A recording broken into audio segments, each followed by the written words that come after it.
नमस्कार दोस्तों, स्वागत है आपका एक बार फिर से स्टडी हिंदी के यूट्यूब चैनल में। माई सेल्फ ओम जायसवाल। दोस्तों स्टार्ट करते हैं आज के दूसरे क्लास को। लगातार दोस्तों मैं आपके लिए क्लासेस, जैसा मैंने आपसे कहा कि आपको 8:30 बजे डेली क्लासेस मिलेंगी। तो आज हमारा दूसरा क्लास है, पहला क्लास नहीं देखा है तो जीके जीएस हम लोग पूरा कवर कर रहे हैं। और आपकी ये 40 नंबर वाली क्लास है जो कि आपके CBT 1 NTPC परीक्षा में एकदम परीक्षा पैटर्न के आधार पर बनाई गई है। अगर आपने पहली क्लास ली होगी तो 100% आपको समझ में आ गया होगा कितना इंपॉर्टेंट है। मुश्किल से 10 से 15 मिनट अपना निकालिए, इस क्लास को देखिए। आपको मैक्सिमम रिवीजन भी कराऊंगा साथ साथ, सभी क्वेश्चन के साथ साथ, और आपके परीक्षा पैटर्न पे आधारित प्रश्न भी आपको मिलते रहेंगे। ठीक है, तो ये सीरीज बहुत इंपॉर्टेंट है। इसकी टाइमिंग डेली 8:30 बजे है। आप इसको नोट कर लीजिए और आ जाइएगा।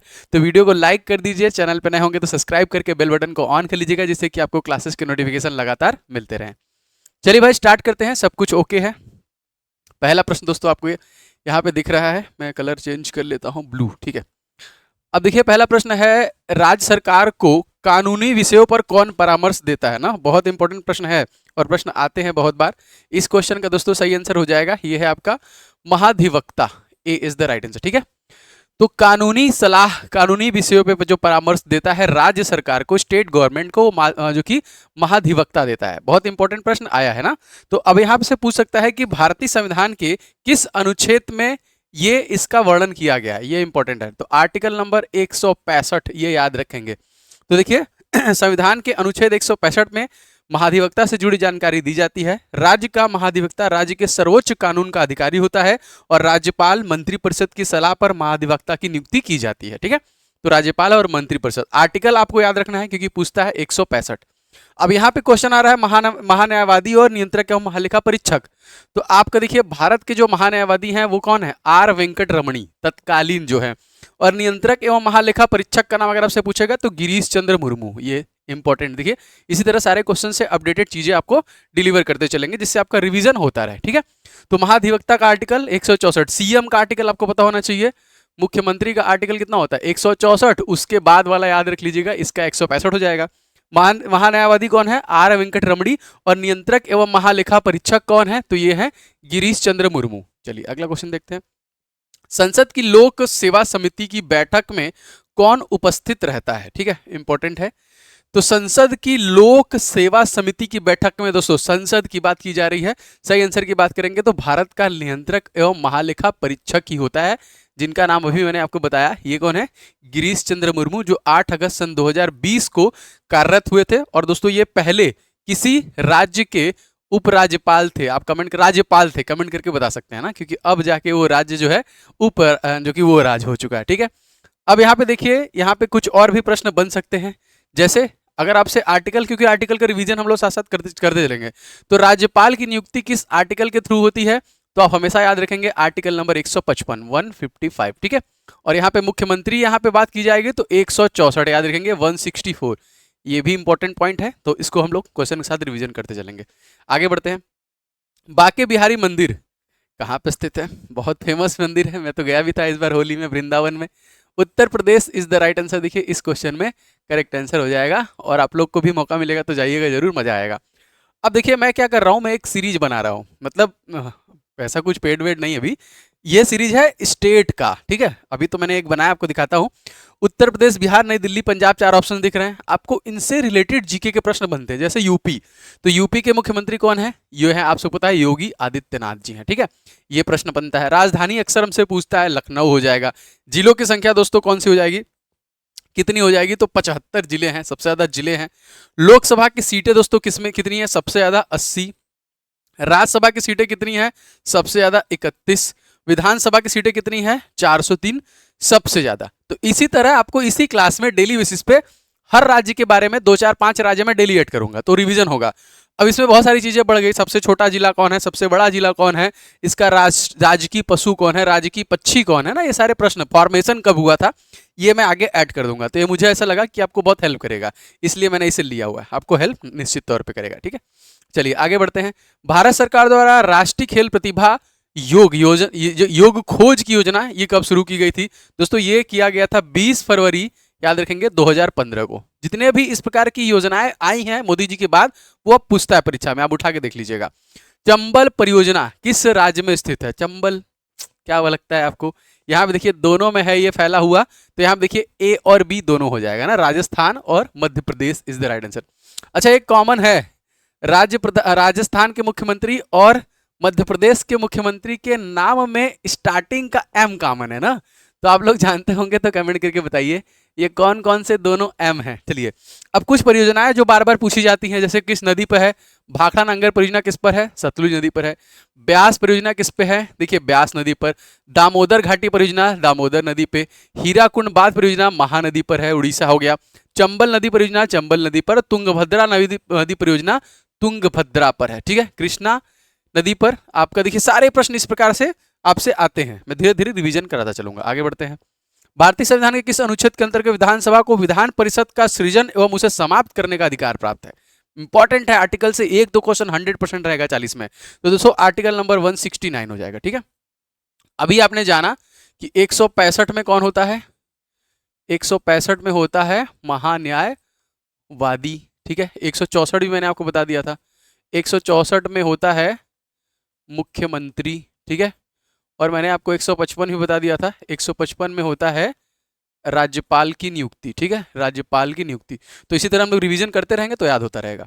हीमोग्लोबिन में क्या होता है, वैसे बात किया जाए तो हीमोग्लोबिन में लोहा होता है और बहुत इंपॉर्टेंट फैक्टर है, इसलिए मैंने हीमोग्लोबिन के बारे में लिया, जो कि खून के अंदर होता है, ठीक है। अब देखिए क्या होता है, हीमोग्लोबिन जो है दोस्तों लाल रक्त कोशिकाओं में मौजूद एक प्रोटीन होता है, ठीक है।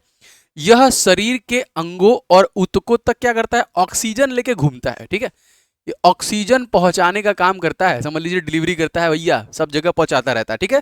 तो ये क्या है, लाल रक्त कोशिकाएं, मतलब आरबीसी की बात हो रही है। आरबीसी में मौजूद एक प्रोटीन होता है जो शरीर के अंगों और ऊतकों तक ऑक्सीजन पहुंचाता है। हीमोग्लोबिन शरीर के किसी भी अंग में ऑक्सीजन की मात्रा को संतुलित करता है, बैलेंस करता है।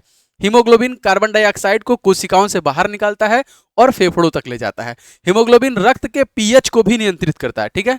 यहाँ पे देखिए पीएच जो है दोस्तों इसको भी नियंत्रित करता है और प्रतिरक्षा कार्य की भूमिका भी निभाता है ना? याद रखेंगे, ये सारे इसके फैक्टर हैं, आते हैं प्रश्न, आप रिवीजन करते रहिए प्रश्न के साथ। शरीर में हीमोग्लोबिन का कार्य क्या है, ऑप्शन देख लीजिए, ऑक्सीजन का बिल्कुल पहला वाली ऑप्शन है, ये ऑक्सीजन का ही परिवहन तो कर रहा है, A is the right answer. O2 को ही लेकर घूम रहा है। अब यहाँ तक आप वीडियो देख चुके हैं तो वीडियो को लाइक कर दीजिए, जो मेरे लिए मोटिवेशन है, तो जरूर से कर दीजिएगा, क्लास रेगुलर रहेगी, ठीक है। आगे बढ़ते हैं।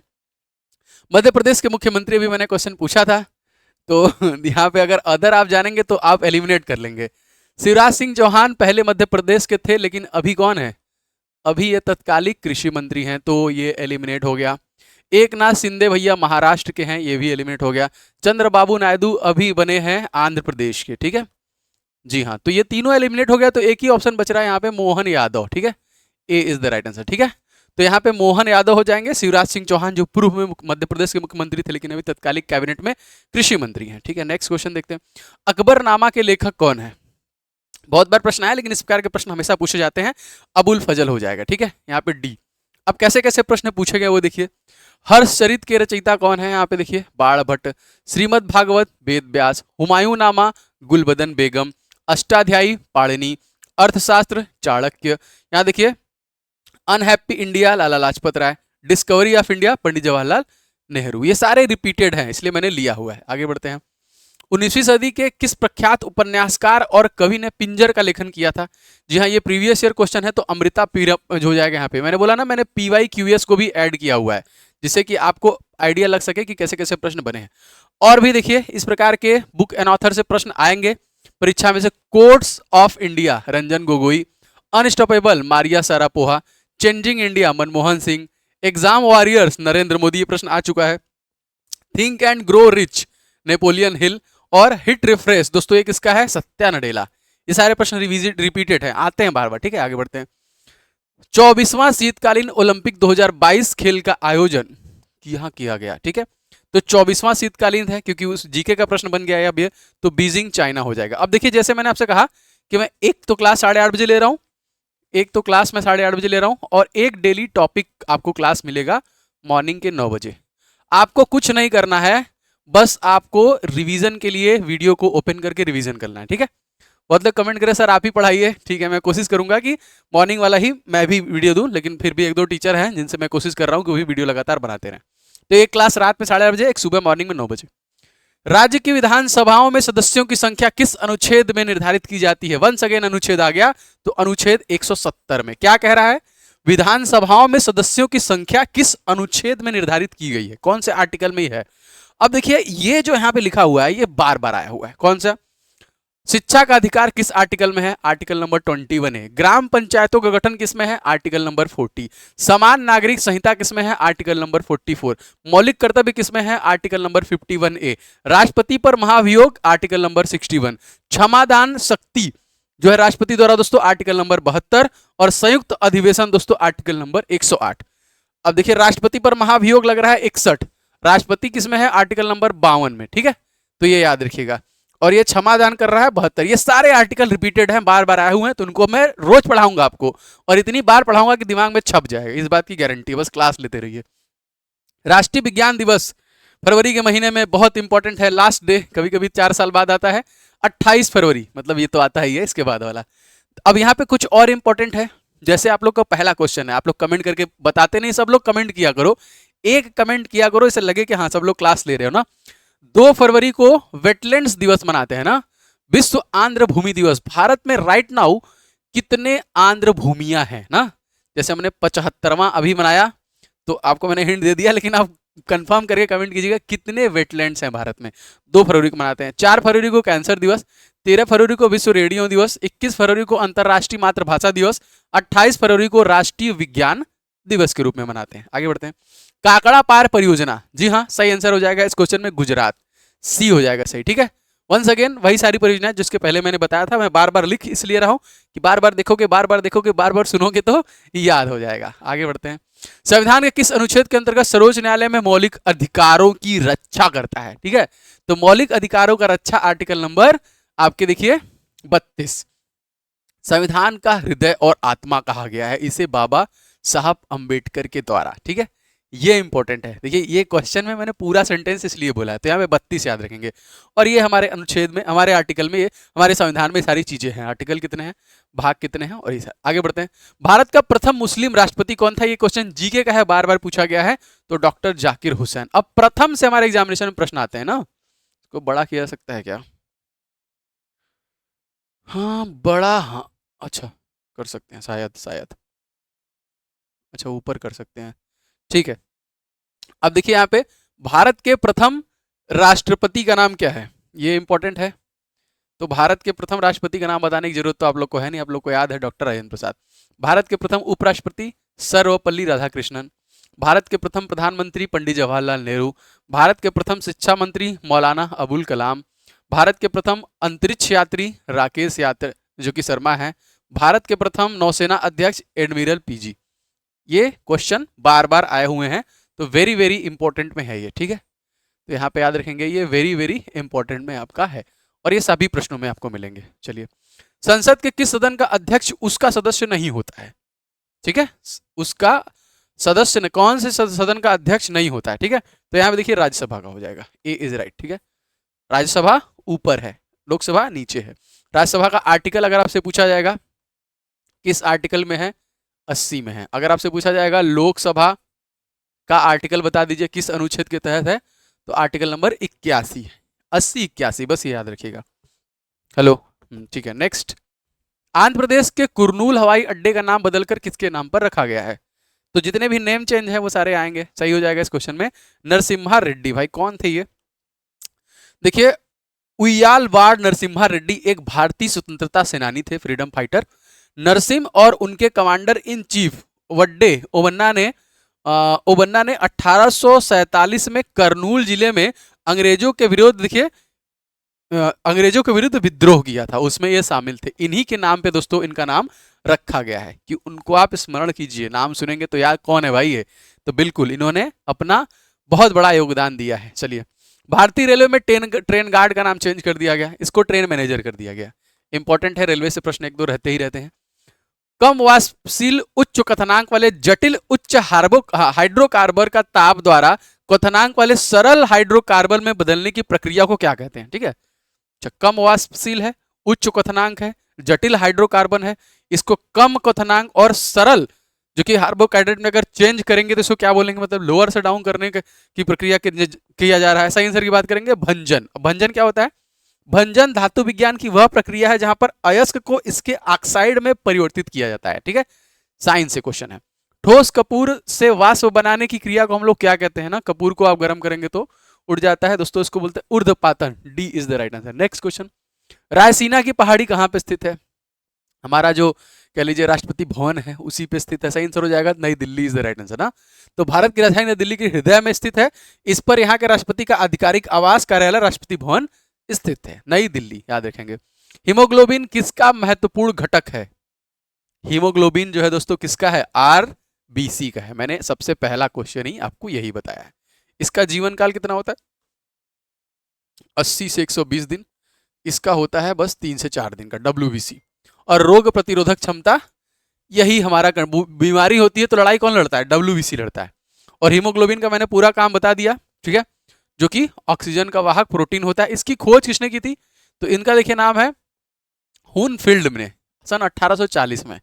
हो सकता है ऐसा प्रश्न बने, इसलिए मैंने थोड़ा सा इसमें ले लिया। कौन सी रक्त वाहिकाएं साफ रक्त फेफड़ों से हृदय में ले जाती हैं? ठीक है, क्या कह रहा है? रक्त वाहिकाएं साफ रक्त फेफड़ों से हृदय में, मतलब क्लीन जो ब्लड है उसको फेफड़ों से निकालकर हृदय तक ले जाते हैं, उसको देखिए बोलते हैं फुफ्फुस सिरा। D is the right answer. ठीक है, फुफ्फुस सिराएं रक्त वाहिकाएं होती हैं जो ऑक्सीजन युक्त रक्त को आपके फेफड़ों तक ले जाने का काम करती है। निम्नलिखित में से पलामू किस जनजाति ने 1857 के विद्रोह में भाग नहीं लिया था? जी हाँ, देखिए ये हो जाएगा मुंडा और ओरांव जनजाति। आगे बढ़ते हैं। निम्नलिखित में से कौन सा भारतीय स्वतंत्रता का पहला युद्ध था? अब ये सब तो आप लोग को पता होगा, 1905 बक्सर का युद्ध, प्लासी का 57, 1857 की बात की जा रही है भाई। प्लासी का युद्ध कब है? क्या कह रहा है? भारतीय पहला युद्ध की बात की जाए तो यहाँ देखिए हो जाएगा 1857 का विद्रोह। 1857 का भारतीय विद्रोह ब्रिटिश ईस्ट इंडिया कंपनी द्वारा, जो कि 1857-58 में भारत का एक बड़ा विद्रोह था जो ब्रिटिश ताज की ओर से एक संप्रभु शक्ति के रूप में कार्य करता था। बाकी नीचे वाला तो आपको पता है प्लासी का युद्ध कब हुआ था। ये आपके रिवीजन के लिए मैं यहाँ पे लिखता हूँ कि आप देखोगे मैं बोल रहा हूँ तो आपको याद होगा। 23 जून सन 1757। ठीक है, बक्सर का युद्ध 22 और 23 अक्टूबर सन 1764 में लड़ा गया था। और 1905 में भारत के तत्कालिक वायसराय लॉर्ड कर्जन ने बंगाल को 2 भागों में बांट दिया था। विभाजन 16 अक्टूबर 1905 को लागू कर दिया गया था। ठीक है, तो यहाँ पे मैं लिख देता हूं, प्लासी का युद्ध आपका हो जाएगा 1757 का, और बक्सर का दोस्तों युद्ध हो जाएगा सन 1764 का, और बंगाल का हो जाएगा सन 1905। ठीक, नेक्स्ट, भारतीय संविधान के अनुच्छेदों में कौन सा एक लोक नियोजक किस विषय में भारतीय सभी नागरिकताओं को, अच्छा ठीक कंफ्यूजन है थोड़ा, संविधान के अनुच्छेदों में से कौन सा एक, अच्छा लोक नियोजन विषय में किस, मैंने गलत है, विषय में भारत के सभी नागरिकों को अवसर की समानता की गारंटी प्रदान करता है। ठीक है, मतलब जितने भी लोक नियोजन विषय हैं उसमें सभी नागरिकों को समान अधिकार की गारंटी देता है। आर्टिकल नंबर 16(1) और 16(2), याद रखिएगा इसे। भारतीय संविधान के किस अनुच्छेद के अंतर्गत यह प्रावधान किया गया है कि किसी अपराध के अभियुक्त को स्वयं के विरुद्ध गवाह बनने के लिए बाध्य नहीं किया सकता? मतलब स्वयं के विरुद्ध किसी को गवाह बनाने के लिए बाध्य नहीं किया सकता दोस्तों। ये हो जाएगा आपका आर्टिकल नंबर 20C के अंतर्गत ऐसा होता है। बाकी कुछ आर्टिकल हैं, इसमें से देखिए अनटचेबिलिटी बहुत बार आया। आर्टिकल नंबर 17 याद रखेंगे ना, छुआछूत का अंत। आर्टिकल नंबर 15 धर्म जाति लिंग पे भेदभाव का प्रतिषेध है। देखिए यही है 16 आपका लोक नियोजन के अवसर की समानता, जो मैंने पिछला क्वेश्चन आपको बताया ये। ठीक है, 16(1) और 16(B). आगे बढ़ते हैं।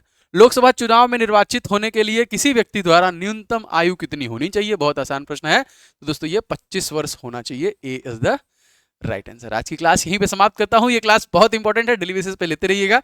डेली 2 क्लास में ला रहा हूँ। ये वाली क्लास आपको डेली 8:30 बजे मिल रही है, और अगली क्लास 9 बजे टॉपिक एक रिवीजन।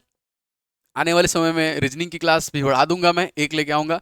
मैथ में पढ़ाता ही नहीं हूं तो मैं मैथ कोशिश भी नहीं करूंगा, जिसमें बेस्ट हूं आपके लिए प्रयास करूंगा। वीडियो को लाइक कीजिएगा, शेयर कीजिएगा, चैनल पर नए हैं तो सब्सक्राइब करके बेल बटन को ऑन कर लीजिएगा। जय हिंद, वंदे मातरम।